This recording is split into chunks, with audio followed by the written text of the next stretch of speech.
Do large corporations use their immense power and influence to control our political institutions and key information sources? Yes. Does the media use our emotions and fears against us to conflate what we believe with who we are so that they can divide us into warring tribes in the name of profit and power? Yes. Are we addicted to social media, and is its overuse resulting in a radical, unprecedented rebaselining of our expectations and how we interact with the world? Yes, but we kind of know all of this already. What I just described is observable, and as a result, we fix our gaze onto those things. I snap my fingers and I show you this hand, and you didn't see that with this other hand. I just pulled a joker out of my pocket. And so everything that I just described, it's just one half of the equation. And it is because we fix our eyes, our gaze onto those things, those observable things, that we are blind to the other half, the most important part. The totality of all of this reality that we perceive around us, is the system. And the system is real. The system is a false reality. And keeping our attention on the things that we can observe directly is precisely the mechanism by which the system remains hidden from us. It is precisely why we remain hidden from ourselves. Fair warning, if that sounds like pure conspiracy to you, if your goals in life are a fancy car, a lot of money, and you're happy that way, if your expectation is that I ought to explain something as complex as the system in a 10-minute video, there's nothing inherently wrong with any of that, but I recommend clicking off of this video because there is nothing for you here. I have nothing to sell you, and I'm not trying to change your mind on anything. What I'm about to share are simply observations, and this video, and all of my videos for that matter, are for those who simply feel like something is just not quite right within their reality, beyond what is observable. So let's get into it. I think that if our goal is self-actualization, to truly know ourselves, to truly go inside here, then we have to understand what's going on out here first. And here's the thing. We may think that we have a good idea of what's going on out here, and that is entirely the problem, because we have no idea. And it is in thinking that we know that prevents us from knowing. And so how can we come to truly know ourselves when the very ideas that we hold of who we are and the very reality within which we are trying to better understand who we are false, are illusions? And the proof is all around us. We're just too hopelessly blind to see these things because we accept these things as normal parts of the human experience. How many of us know roughly what we need to do to be better, but are seemingly unable to do those things with any sort of consistency? Why is it so hard to eat healthy, to focus on work without procrastination, to go to bed early and wake up early, to not get fat? How many of us are able to set goals and accomplish them with any sort of consistency? More generally speaking, why do we seem to suck at virtually everything? And why do the most logical solutions not work, or at least not work in any way that's sustainable? If I were to ask the question, are you in control of yourself? Most of us would respond, yes. We think that we're in control of ourselves, but if that's the case, then why are we seemingly unable to do so many of the things that we know we ought to be doing? So who we think that we are is very different than the reality of who we really are. And I would say that most of us move through life thinking that we roughly know who we really are, but all the while, who we really are is like a version of ourselves trapped beneath a thick layer of ice on a frozen pond. And so perhaps at times we catch a glimpse of movement, or we hear it beating its fist while it suffocates, trying to escape and growing weaker over time. It's always there, and we're so close to it, and perhaps we could free it if we just knew it was even there in the first place. So if we don't understand truly what's going on out here, then we don't have the objective basis necessary to understand what's going on in here, much in the same way that light does not exist without darkness. And so the first step to understanding our external, I think, should be in understanding how it is that the system enslaves us within this world of the external in the first place, where almost everything is designed to keep us in an unending state of perpetual consumption. So let's begin. The root of the system is capitalism. Anyone watching this video is part of what we would call a modern capitalist society. This is not a critique, these are simply observations. So we may hold different religious and political beliefs, look different, smell different, express emotions differently, but capitalism is the common thread. Capitalism maximizes profit, and over time it gets better at maximizing profit. The natural result of a system designed to maximize profit is consumerism. Capitalism has something to sell. Consumerism is our impulse to buy what capitalism has to sell. As concepts, they're what we would call mutually dependent, meaning that one cannot exist without the other. They're two parts of the same whole. So over time, as the system evolves, capitalism and consumerism evolve as well. They become more effective. This is observable. We get better at consuming the things that capitalism gets better at selling us. Capitalism does not evolve if we do not get better at consuming, and consumerism does not evolve unless capitalism gets better at selling us stuff. So this is a lot like the flower and the bee. You won't find bees where there are no flowers, and you won't find flowers where there are no bees. If there are lots of flowers, then there are going to be lots of bees. If there are lots of bees, you can expect there are going to be lots of flowers. And so while conceptually bees and flowers, capitalism and consumerism are different things, if we observe them closely enough, we come to find that they are the same thing. I think that's worth pausing the video for a few minutes to consider. Okay, so the mechanism through which capitalism and consumerism interact, that's called consumption. Consume, if we think about it, there is an inherent external-internal implication, since to consume, we're essentially bringing something from outside of ourselves into ourselves. So your consumption, yes, consumption is to eat and drink, but we also consume when we buy things, or when we watch a movie, or read a book, or listen to the radio. You are consuming this video right now.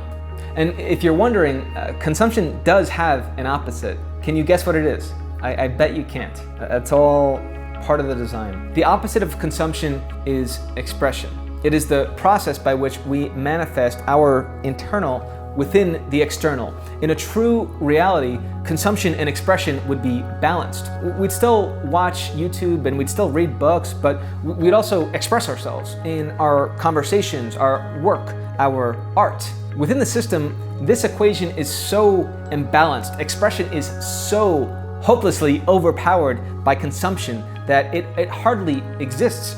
We understand it, but only remotely as a concept. And for the very few who are able to overcome the system and achieve true expression, well, we wait hundreds of years after they're dead to appreciate their contributions. And that appreciation is measured by how much alpha consumers are willing to pay for those things, for their things, at auction. This is an unbelievably complex theme that we'll cover in another video. Okay, so within the system, many of us come to believe that consumption is bad, but we need to consume. There's nothing inherently wrong with consumption. It's just that consumption, when manifested within a capitalist framework designed to maximize profit, results in overconsumption. Now, this is a very, very, very important point here. I think that the natural impulse here is for us to believe that the system has somehow conditioned us or trained us to consume, and I don't think it's quite that, at least not anymore. Well, it is those things, but not so much as it is simply that consuming is all that we've ever known. And so it's not so much that we're taught to consume, but rather that all we've ever known is to consume, and what we're systematically trained and taught to do more of is to consume more. Now, this is an extremely important point, and I'll explain why. If all we know is to consume, and consumption is the process of taking something from the external and bringing it into us. If all we know is that, if expression simply doesn't exist, then what happens is that we're not able to separate, we're not able to fully understand external and internal as independent concepts. Without expression, we lack a necessary tool to be able to do that. And so as a result, all we know is external. And so we may think that we understand our external and our internal, but for many of us, this understanding is an illusion, an imitation of reality that we fully perceive as real because we don't have any sort of objective basis to distinguish the real world from the imitation of the real world, which is all that we have ever known. This is a deep, complicated idea, but to state this even more simply, what we think we know about our internal, about our true selves, is rooted in an almost entirely external understanding of things. I'll say that another way. We may think that we understand who we are on a root level, or that we at least have the capacity to understand. But for the vast majority of us, who we think we are, and even who we think that we aspire to be, our perceptions of these things aren't predicated in anything internal or anything real for that matter. They are concepts, classifications that we have extrapolated from the false external reality that we were born into, which is why who we think we are is not actually who we really are. And who we even think that we want to be is not actually who we think that we want to be. Again, this is exactly why we suck at everything. It's because we think we're one thing, and then so we make decisions and reach perfectly logical conclusions based on our understanding of the person that we believe ourselves to be, and then we execute that logic within the system, within a false reality, and we fail. But that's okay. That's okay, because it's going to be different next time. We're just going to try harder. I'll say this one final way. Most of us have never actually gone inside of ourselves. The simple explanation for this is there's no money to be made by going inside of ourselves. Quite the contrary, actually. Truly going inside of ourselves would mean actually coming face to face with emotions that from the moment we were born, the system has taught us are inherently bad emotions that we need to treat via external solutions. Emotions like sadness and depression. The system teaches us to consume, to cure ourselves, to treat the symptoms. So the vast majority of us don't have the first idea of how to truly treat something on a root level because this is something that we've literally never known. This is not our reality. What if negative emotions just didn't exist? What if they were just emotions and we had the power to perceive them however we chose? It's worth pausing the video here to consider that as well. Suspend belief for a minute and just imagine what that would mean for you personally if that were true. Okay, so as a result of all of this, most of us live in almost entirely external mode of being. This is why most of us try to fill every waking second of our day with some form of external stimulus so that we don't have to be alone. So we bring our phone with us into the bathroom so much that it's a natural thing to do. It feels weird to go into the bathroom and not bring our phone. We stare at it while we're eating. We binge watch Netflix until we fall asleep. We reach for our phone the second that we wake up. Why are we so afraid to be alone with ourselves? It is because we might potentially be putting ourselves in a situation where we may have a confrontation with that thing that truly exists within us, which is a terrifying thought because the system wants it to be terrifying because there is no profit here. What I'm describing is complex, but the essence of all of this can actually be distilled down into a single word. This single word is simultaneously the origin and the driving force of the system, the God of the system, the only thing that the system answers to or even cares about. It's profit. Let's start easy here and work our way into the more complex. So I'm going to describe two different types of people and consider which one you think is more profitable. Person A, someone who is gullible, weak, impulsive, unhealthy. They're always sick, looking for quick fixes and believe they have lots of things wrong with him. This person has a strong sense of good and bad, and they apply that strong sense of good and bad in broad strokes to their entire experience. And so as such, they perceive struggle, discomfort, human emotions like sadness and loneliness as objectively bad. And they believe they must do everything that they possibly can to avoid these things. This person also frequently feels inferior, inept, broken, and believes that all of these things need to be treated via external means like products, pills, and services. This person is always seeking shortcuts and perpetually seeking out pleasure while avoiding pain. Person B. This is someone that has good self-awareness. They're strong, they make solid plans, they're in perfect health and are rarely ever sick. They look for permanent solutions and believe themselves to be complete. This person sees good and bad as two halves of the same whole. They perceive struggle, discomfort, and human emotions like sadness and loneliness as necessary parts of the human experience, and as such, they are indifferent towards them. This person also feels equal, capable, and sound of body and mind. This person addresses problems at their root causes, and they work hard. They understand that pleasure does not exist without pain. So between person A and person B, I think it's fair to say that you know which one is a more ideal consumer. The system is designed to maximize profit. More ideal consumers equals more profit. The system favors more ideal consumers. But there's a catch here. You know all of this already. This is observable. We already understand this stuff, at least on some level, right? And corporations are responsible for this. Case closed. And so we don't look closer. We don't realize that there is a horrifying truth hiding there if we would only look just a little bit deeper. Here's a quick recap of everything that we've covered so far.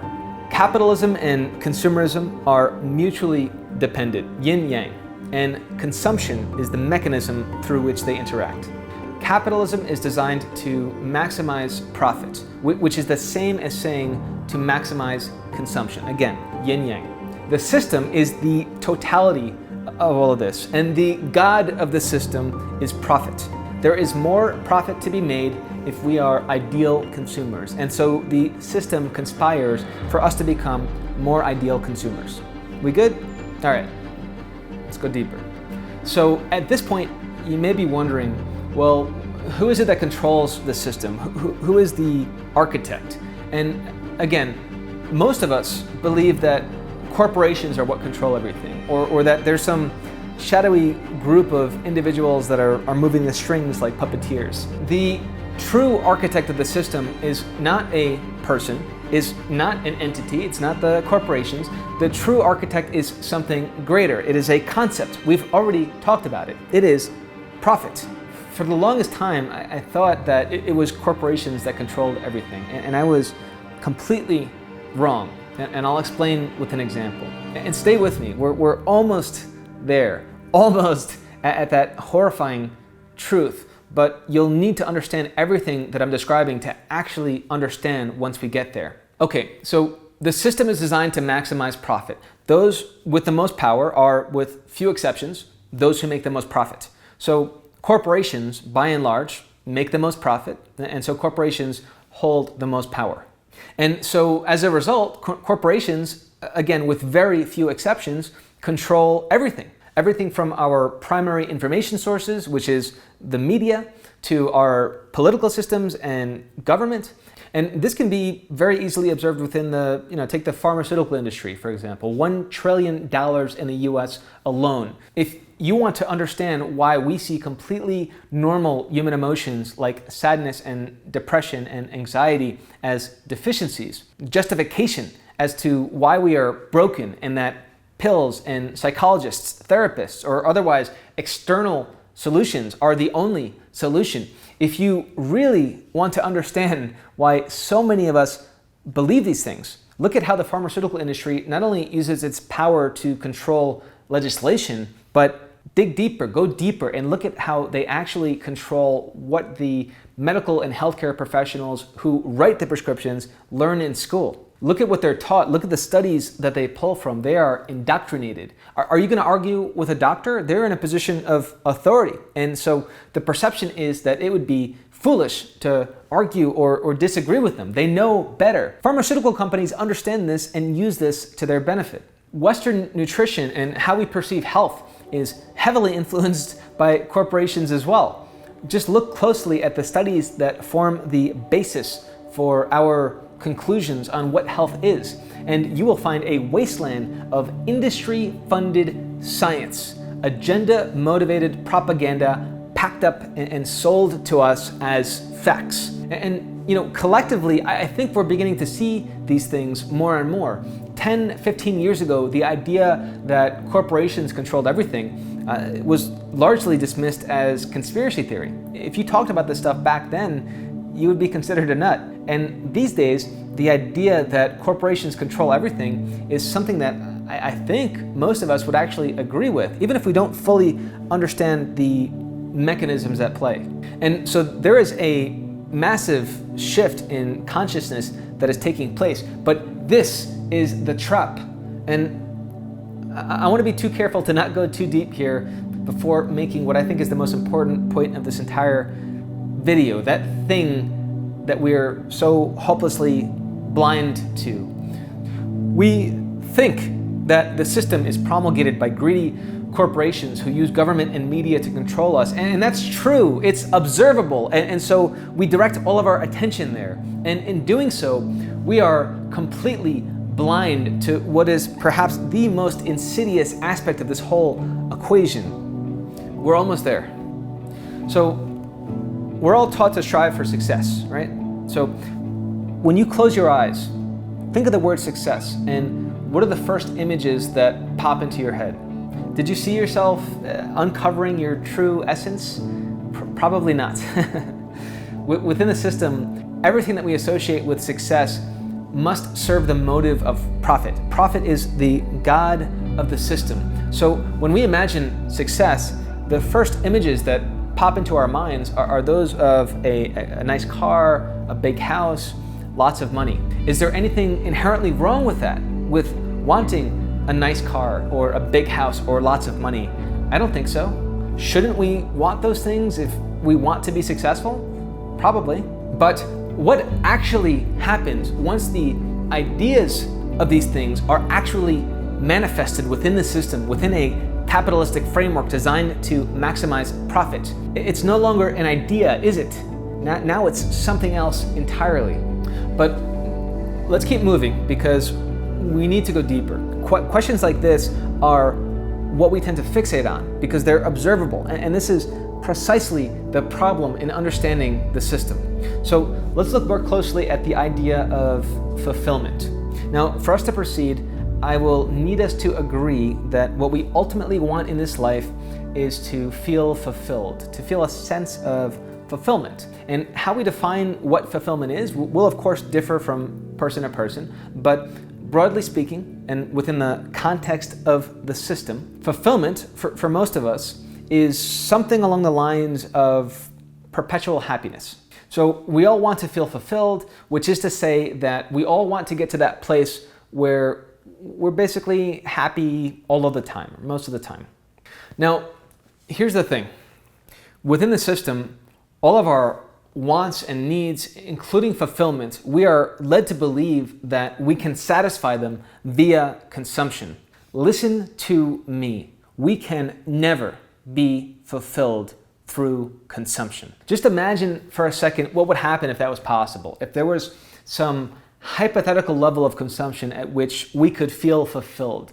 A new iPhone, 52-inch smart TV, and a mansion. Imagine if we only had those things, that's it. We're fulfilled.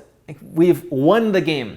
If that were to happen, some set level of consumption at which we could suddenly be fulfilled, the system would implode on itself. That can't happen.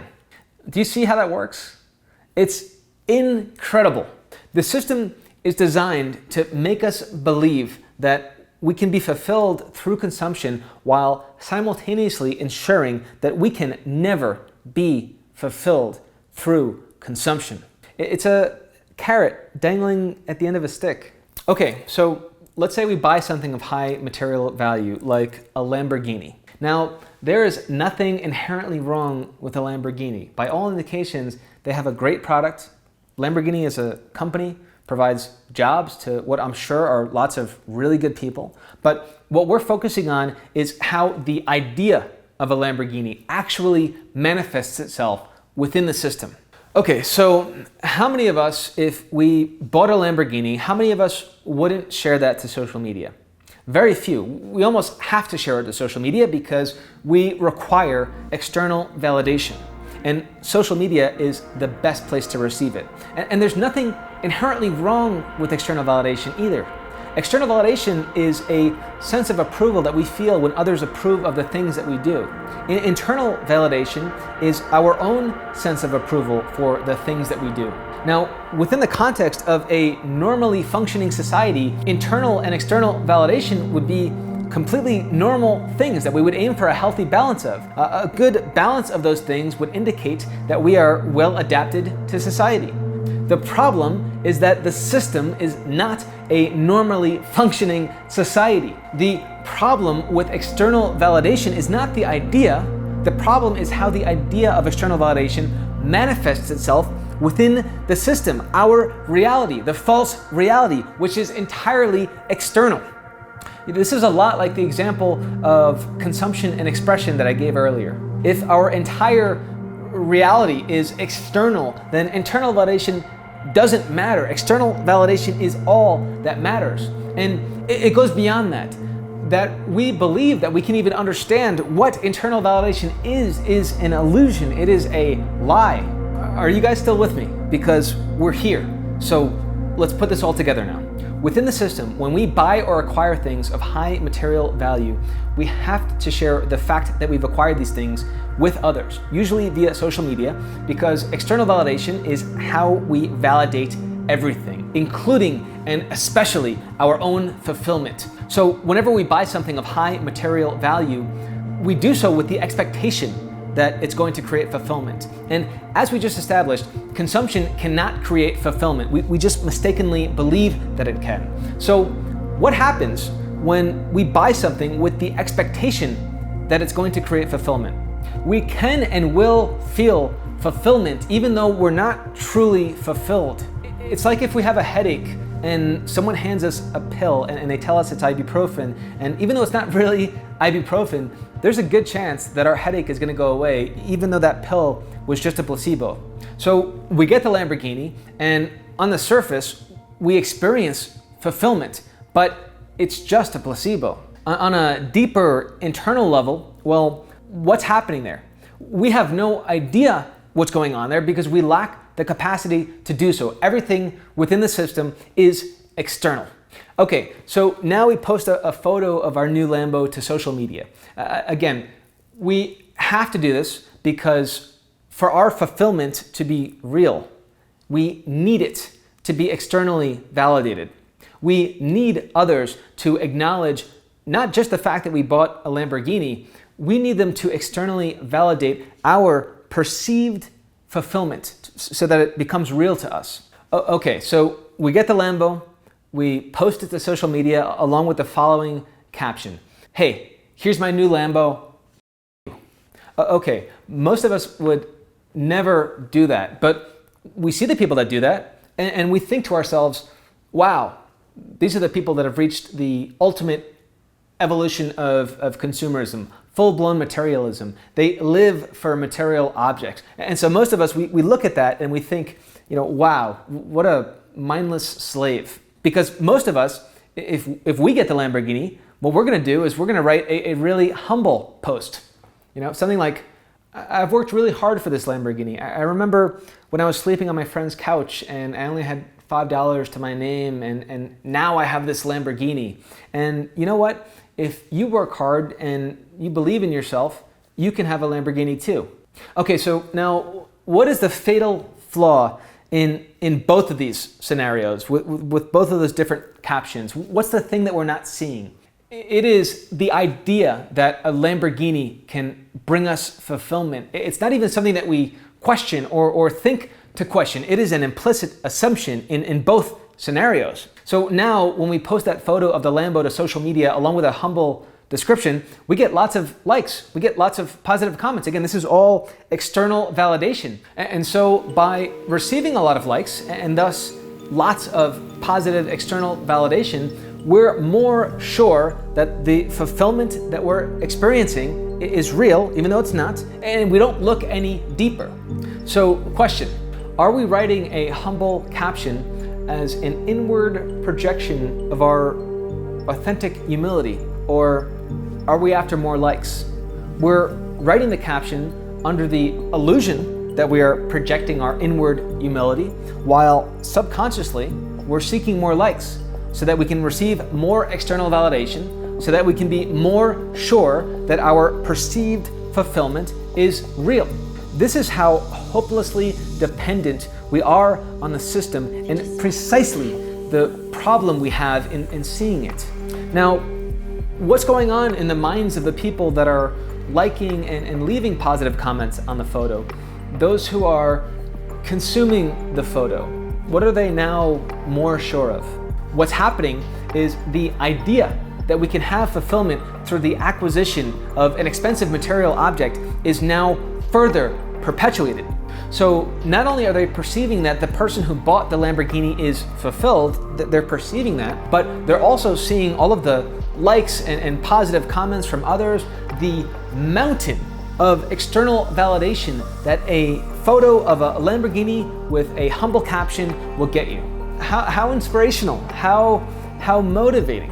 I want to be that guy that buys a Lamborghini and maintains my humility. Would a truly humble person buy a Lamborghini in the first place? And I'm not saying that it's not possible. I'm just asking the question for you to consider. So let's recap here. Within the system, someone can buy a Lamborghini with the expectation of fulfillment. They can feel fulfilled on a surface level, but not on a root level, because that's not possible. They then share their perceived fulfillment to Facebook, to Instagram, where by giving likes and leaving positive comments, we are helping them to use external validation to validate a sense of fulfillment that's not real, and also further perpetuates their need for external validation. They're now more and more dependent on this thing. And then we, the viewer, we interpret their perceived fulfillment as real fulfillment. And we believe that we also need a Lamborghini to be fulfilled. You know, we look at the person who writes the braggish post and we turn our noses up and we say to ourselves, well, that person is a mindless slave.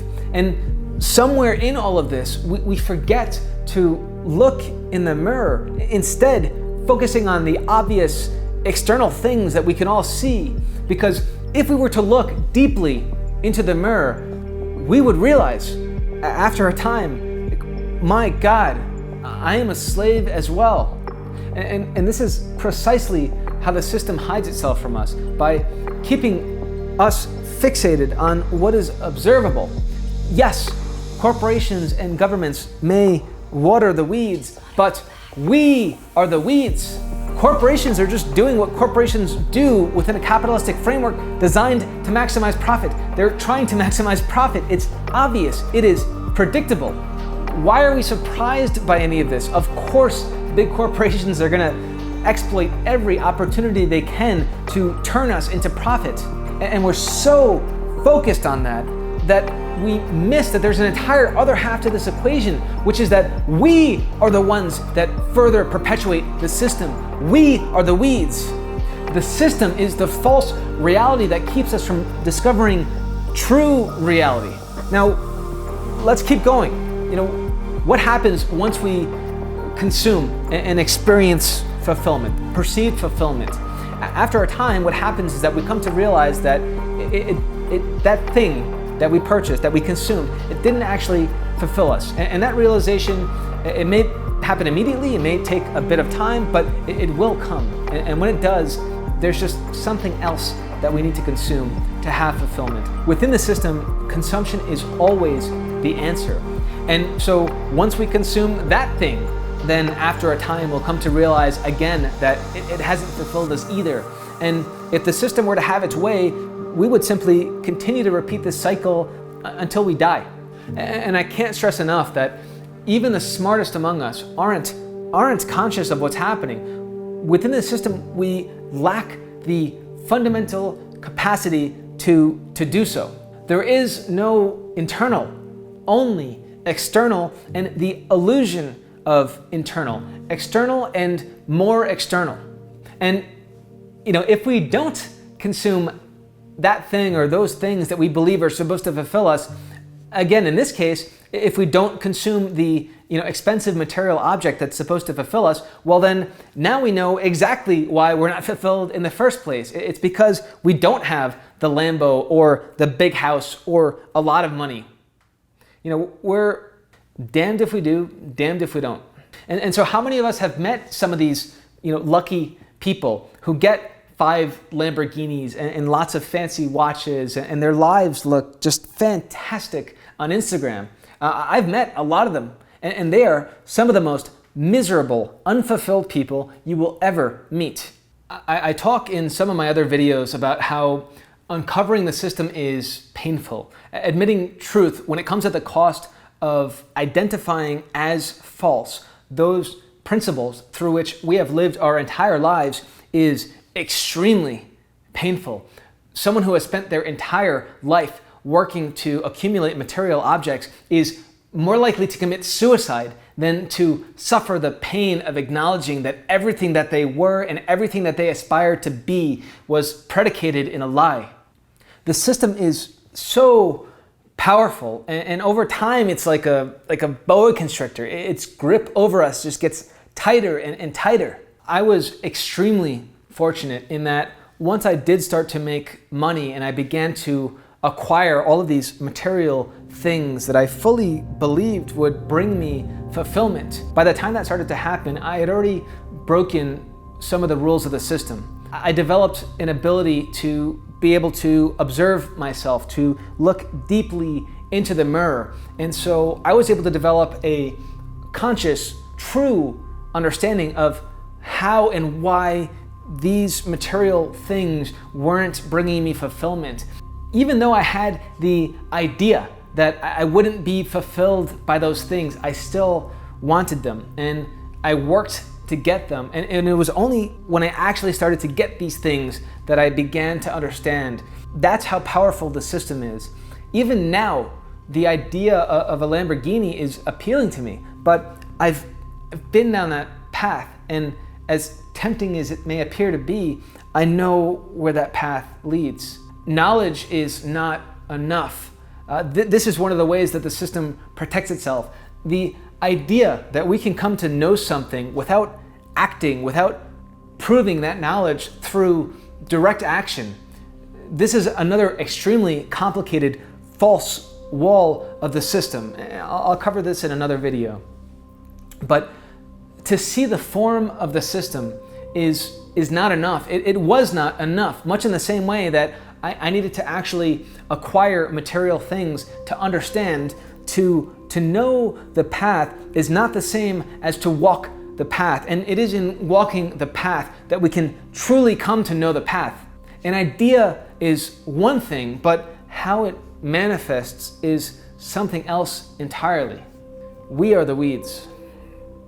Hey guys, I am exhausted. So if you enjoyed this video, may I kindly ask you to externally validate it by giving it a like so that I can balance it with my own internal sense of validation in having worked so hard to make this video. I would just like to quickly recap some of the key issues from this video, as we did cover a lot. Profit is the origin of the system as much as it is the goal of the system, as much as it is the God of the system. Who we think we are is not the same as who we really are, and who we think that we want to be is not the same as who we really want to be. We perpetuate the control that the system has over us just as much as any corporation or government. And they may water the weeds, but we are the weeds, and weeds beget more weeds. The belief that we can have fulfillment through consumption is inherently false. If that were true, there would be some level of consumption at which we could be fulfilled. The system deprives us of our ability, our capacity to go within ourselves, to look deeply within the mirror, because there's no profit in here. The system is not true reality. True reality, and I will discuss this more in other videos, but true reality is essentially the reality that we create for ourselves. And part of how we come to better understand true reality is by exposing the system as false reality, and by identifying everything that we derive and extrapolate from the system as inherently false. And it's not enough to just know that the system is false. We must take action. It is in taking action that we can truly come to understand that the system is false. To know the path is not the same as to walk the path, and to walk the path is to know the path. Ideas are not the same as actions. Taking action is a complicated theme in and of itself, because taking action is less profitable. What's profitable is a strong desire to take action, and these are not the same things, and this stuff starts to get really complicated, and again, I'll cover this in other videos. So I'll finish with 2 actionable pieces of advice as far as how you can avoid falling back into unconsciousness after you leave this video. The first is to start meditating. In doing so, you will, over time, and without even directly intending to do so, start to passively observe yourself. Before meditation, I experienced everything in life as me. And through meditation, I experience everything in life as me and something that simultaneously observes me. My second recommendation is to do something that you're not supposed to do. More specifically, break one of the rules of your mind. So as an example, I am an extreme introvert. I spent most of my life with very little direct human interaction, and I have always defined my experience through the lens of an introvert, right? And in so many ways, that has defined and limited what I was capable of. And so my true reality is that I can do anything. Here I am right now with camera people following me around making YouTube videos.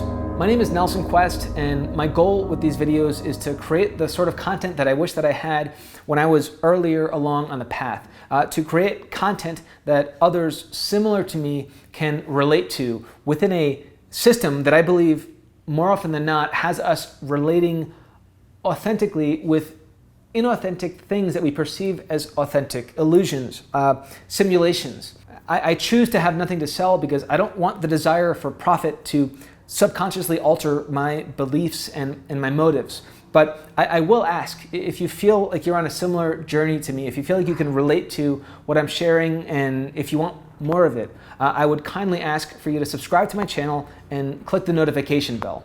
I make 2 types of content. Focus videos like this one, where I share authentic insights from the path, and vlog type content, wherein I walk the path. We're building a community here, a movement, and if you benefit, I hope you'll consider subscribing and maybe turn on notifications too. The support and engagement from you guys, from others who feel what I feel, means everything. And 2 more things. One is, if you can relate to this video, if you have some sort of personal experience that you think others could potentially benefit from, can you please share it in the comments below? I achieve every single goal that I set for myself through a system that I call dark mode. It's also a great way to observe the system. And if you want the guide for dark mode, just check the link in the description below. Again, don't worry, it's free. It always has been free, and it always will be free.